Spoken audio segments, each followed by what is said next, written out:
Prepare to qualify. Hey there, race fans. It's Troy with Prepare to Qualify. Thanks so much for joining. It's good to have you here. It's January 2026 and the season, it's on the horizon. It's about ready to get started again, and I'm really excited about it. So on the last episode, we talked about some of the things that we were thankful for as the holidays rolled around in 2025, and we had a lot to be thankful for in 2025. I think the series did a great job. We have a great champion in Alex Palou. The ratings were up. Fox Sports did a good job promoting the television viewership.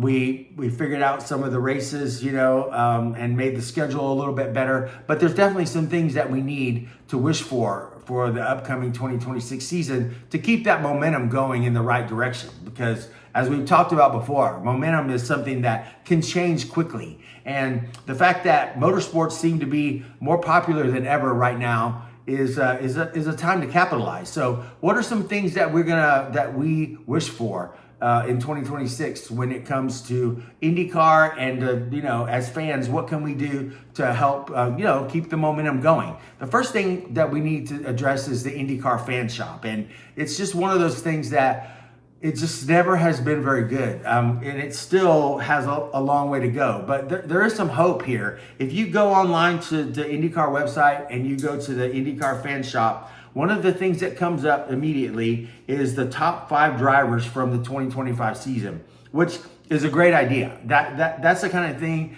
that they need to be doing. It's like, it's like you pull up the website, you don't just immediately see, everything about the IndyCar series or the Indianapolis Motor Speedway. You see the drivers, the top 5, and there's a link. You click on either one of those pictures and it goes right to their own shop with their own fan gear, with their own jerseys, hats, cups, things like die cast, things like that. Unfortunately, there's really not, other than Alex Palou and Pato O'Ward, even the top 5 drivers, there's really not a lot of stuff. So, you got to have the merchandise available. The investment has to be made to have someone make the merchandise and put it on the site, and it has to be available and people in all sizes so that people can order it and feel confident that if they want to get a Kyle Kirkwood jersey, who was number 4 in the championship last year, they can get online on the IndyCar website and get one for their nephew or their friend or their kid or whatever.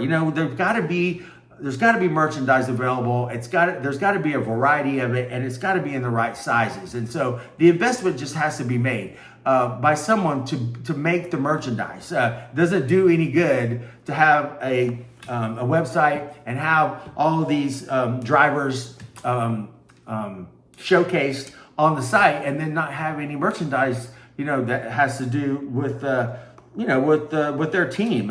One thing that if you pull up the driver jerseys on the website for 2025 that are for sale, the very first one that comes up is a ladies Kyle Larson jersey, only in small, a ladies small. Like, that's the first thing that comes up. Like, who is this? I know somebody wants to get rid of the 5 jerseys that they still have left, but come on, like, there's got to be something better that comes up when a fan goes to the website. Kyle Larson is a great guy and a good NASCAR. In fact, he's the NASCAR champion. I totally forgot that he ended up winning the championship because he didn't do that well at the end of the series. Most of his success was early before the Indy 500. But yes, there's only one size there. If you're going to do it, at least have more sizes. But it almost looks like there's a fire sale on the IndyCar website when it comes to the merchandise. It's like, what can we get rid of that we still have? And you know what? That doesn't really matter. Fans don't care about that. Like, we want to have good merchandise like other series have, and we want to be able to get it and shipped to us in a reasonable amount of time. And we want to get the size that we want. And that's all it's about. One thing I did notice, though, in doing my research on the IndyCar shop, is that there's a new company that is running it. And this company is called Legends Global. And Legends Global just happens to be owned by Jerry Jones, the owner of the Dallas Cowboys. Now, the fact that the Grand Prix of Arlington is having its first inaugural race this year, and there's tie-ins between Penske Entertainment and the Dallas Cowboys. Just goes to show that there's a partnership that came out of this, and somebody with Penske Entertainment asked Jerry Jones to take over the merchandise promotion, and someone with that company to run the Indycar shop. And that's great, because the Dallas Cowboys know what they're doing when it comes to merchandising and branding themselves. I mean, they haven't been relative as far as making it to the Super Bowl in almost 30 years, but they're still the number one franchise in the world, which is insane. They know what they're doing. So this company is called LGM Retail. It's part of Legends Global. It's owned by Jerry Jones, and it is now, just recently, I've noticed, started running the IndyCar fan shop. So hopefully they will get some merchandise on there, and whoever is working with Jerry Jones and with this company, Legends Global from Penske Entertainment, has seen the fact that, there needs to be improvement there, and why not get the best marketing and merchandising sports franchise on the planet to do it. If the Dallas Cowboys can do anything, they can promote their brand. So good job there. And, that's obviously one of the main things for me as far as growing the sport is I want to have people at the races with the jerseys on. I want to have people there that know who the drivers are. All of that looks really good. You go to an F1 race or an NASCAR race, everybody has their team, everybody has their driver, and you can tell almost any fan who their favorite driver is. IndyCar has never been that way, especially since the early 2000s. So, it's time to get that back. And in order to have loyal fans, you got to have merchandise available for them to buy. So if you get stuck with a few jerseys from a driver that maybe moved on to another series here and there, then just so be it. But you're going to have to invest in having the stuff available for people to buy in order for them to buy it. So the second thing that we need in 2026 is just another race in April. There's got to be a track somewhere. April's a great month to put on an auto race.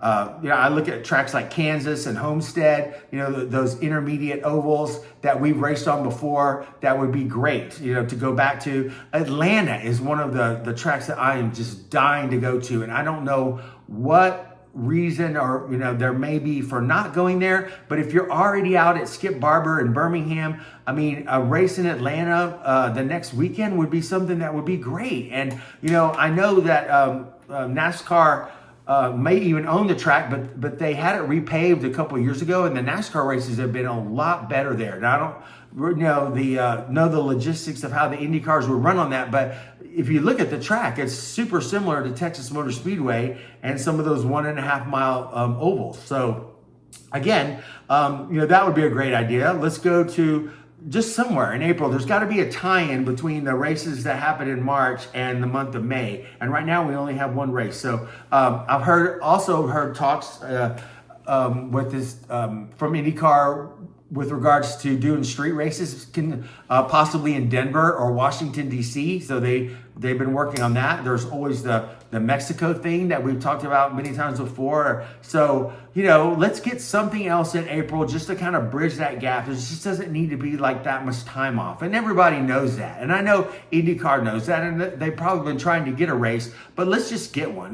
Let's get one on the calendar for April at one of these tracks. Like maybe, Richmond is another, like a short oval like that. I know IndyCar has been wanting to go back to Richmond, Virginia, and there's been some great races there in the past. So again, there's a lot of opportunities, especially on the East Coast, since you're already kind of out in that area in April. So let's just get another race on the calendar, and then let's start trying to promote it, and not worry about every little thing. If it's not 100% perfect, we just need another race in April. The third thing is we need more big recognized sponsors that people resonate with, like Coke and Target, Domino's, Verizon. We're lucky to have some of them now, but companies that people know who they are. And I think the race car teams in IndyCar have been doing a lot better job as far as getting some of the bigger sponsors, and some of the sponsors that they have gotten, have been companies that people know. But I think that's a real awesome opportunity, is to go and ask some of these bigger companies with bigger brands to sponsor our cars. I mean, I don't think every IndyCar has to be, if you're not one of the top, 3 or 4 teams, you have to have some sponsor of some, shock absorber maker that nobody's ever heard of. I mean, there needs to be more big name sponsors, and I think a lot of these big companies, they'll do it if you ask them the right way. It's just a matter of finding the right person within that organization and then coming up with a plan to show them what they're going to get if they, spend the however many $3, $4, $5 million to sponsor the car for the whole entire year. And that's not that much money when it comes to a big company. If you can show them, where they're going to get benefit from it, and how their brand is going to grow and their awareness, of their products is going to increase. I mean, it's just a matter of asking. And I think the IndyCar race teams are definitely asking some of the bigger companies, and it's starting to pay off. There's definitely a lot of opportunity there to grow. And the fourth thing I want to talk about is just promotional tie-ins with these sponsors. Like, if you go into a Firestone store to get tires or whatever, there should be something there where you get a chance to register to win 4 tickets to the Indy 500. Or if you go into a Honda dealership to test drive a new Honda Pilot, do you get an opportunity to sign up, and you might be able to get discounts to tickets if there's a race in your area, things like that. Any kind of product like the Java House tie-in and the Good Ranchers beef. I mean, you got them sponsoring races now, and so let's get some tie-ins so that we can sell more of their stuff. I want to go to Java House to order some coffee, and I want there to be something on there where I can maybe win tickets to the Java Grand Prix of Arlington. I mean, those kind of things are fun, and it's just a matter of the people going to put in the effort to put them together. And I know IndyCar doesn't have a huge marketing staff when it comes to that kind of thing. They leave a lot of it up to the teams, but I think it's time for IndyCar to kind of start pushing that from the other side, to try to get some of the bigger teams to land some better sponsors. And then once they get the sponsors, what are we going to do with the sponsor to co-promote this thing so that everybody wins? And that's what it's all about. So one of the other things I was going to talk about is that something that I wish for is that I wish we didn't have to run cars without sponsors on them. Like, I love the Prima cars from last year, but the fact that they were just blank and had nothing on there. And back in the day when I kind of after I got out of college and started following IndyCar again, and I was having kids, and we were just my family was super busy and all that kind of stuff. There were a lot of cars in the races back then, and IndyCar struggled to get 20 cars in a race, but there were 5 or 6 of them at the back of the field that literally had no sponsor on them at all. And it was just embarrassing. I hated that look so bad. Now the fact that if we have a car that is in the process of trying to obtain sponsorship or whatever, let's put something on it that makes it look like it's a real race car. I mean, we got sponsors like Firestone and series sponsors like Honda and Shell and things like that. Let's put let's put just a generic logo of another company that is one of our main sponsors on there, just to make it look good until the main sponsor can be obtained. I mean, I just, one of those things I always kind of hated. It does happen in other motorsports. You do see cars like that in NASCAR or whatever, but in IndyCar, it just seemed like back in the day when it was trying to get started again, and when the 2 series, the IRL and CART got back together, there was a lot of cars that didn't have a sponsor, and it was just so apparent, and it was almost, you just felt sorry for the poor little sponsor car that had no sponsor in the back of the field. But I can tell you, I was at a race before that Colton Herta won here in Austin at Circuit of the Americas, and he didn't have a sponsor for his car, and he won the race. So it's not just about having a sponsor. It's just that it just doesn't look good. So I think there's got to be a way that we have enough sponsors of the series and to be able to slap a few logos on the side of a car in case that there isn't a full-time sponsor, so that it doesn't look just blank and look stupid out there compared to the other cars. So that's one of my wish lists, things on my wish list. I know it's petty, but it's just one of those things that's always kind of bothered me. Let's maybe have IndyCar think about sending some pre-race communications liaison or say marketing or promotional directors out to these towns where we're going to have races, like a couple months prior to the race. So I just think that I think back to Iowa, where we just can't have another Iowa like last year, where there was maybe like 1,200 people in the stands, and it looked just horrible. I mean, the fact is that, would more people have come to the race in Iowa if there would have been someone there running like full-time promotions, at as many places around the area close to the track as possible? Yes, for sure. Like they definitely would have helped get some more people there. Would it have been packed? No, but it would have looked a lot better and been a lot more presentable on TV. We just can't have a race where there's hardly any people in the stands. And it's one of those things, again, probably a petty thing that maybe I have some demons from my past IndyCar, fan life where, I've been to races before where there wasn't hardly anybody there, and it's not fun for anybody. It's just the fact that, let's get someone in these towns where we're going to have a race and let them start running promotions with the radio stations, with the TV stations, with, nonprofit organizations, with community events, things like that. Let's just get them and start flooding the market so that people know about the race. I mean, it's one thing to put up banners and billboards and things like that, but to have like an actual person in each town, I know that would cost money, but I think it would pay for itself in no time. Just one of my ideas. But the last thing I want to talk about is when visiting Indianapolis, and a lot of people go to Indianapolis, obviously it's the biggest, it's where the sport is based out of, it's where the biggest race is or whatever. There just has to be more promotion when you go to Indy to visit the team's shops. I think I mentioned this before, I used to live in Charlotte, and when you go to Charlotte, boy, the first thing when you get off of the plane is you start seeing ads to go visit Joe Gibbs Racing or Hendrick Motorsports or,